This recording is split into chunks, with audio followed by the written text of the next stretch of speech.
রাজনীতির চিরচেনা প্রবীণ চেহারার ভিড়ে এবার যুক্ত হয়েছে শত শত নতুন মুখ। নির্বাচনে বৈধ প্রার্থীর সংখ্যা ১,৯৮১ জন, যার মধ্যে ১০৯ জন প্রার্থী তাদের বয়স উল্লেখ করেননি। বাকিদের মধ্যে তরুণ প্রার্থীর সংখ্যাই বেশি।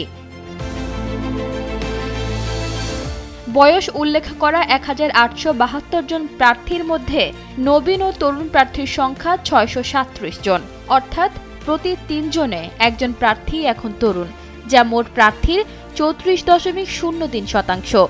এর মধ্যে ২০৯ জন প্রার্থী এমন যাদের বয়স ২৫ থেকে ৩৫ বছরের মধ্যে।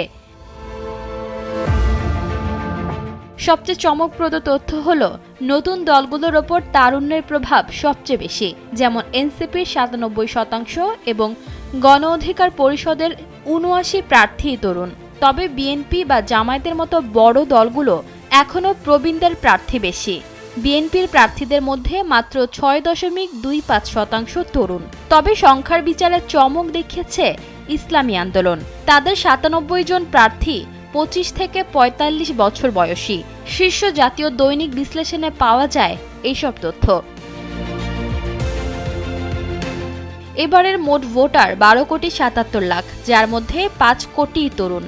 ২০০৮ সালের পর দীর্ঘ সময় ভোটাধিকার প্রয়োগের সুযোগ না পাওয়া এই তরুণরাই এবার পাল্টে দিতে পারে অনেক আসনের হার জিতের হিসাব। বিশ্লেষকরা বলছেন, নতুন ভোটাররা প্রথাগত রাজনীতির চেয়ে দেশ সংস্কার ও কর্মসংস্থানের অঙ্গীকারকে বেশি গুরুত্ব দেবে। তারা বলছে, এবারের নির্বাচন শুধু সরকার গঠনের নয়, বরং এটি তরুণ প্রজন্মের দেশ গঠনের আকাঙ্ক্ষার এক বড় প্রতীক। ঈশিতা আক্তার, সময়ের আলো।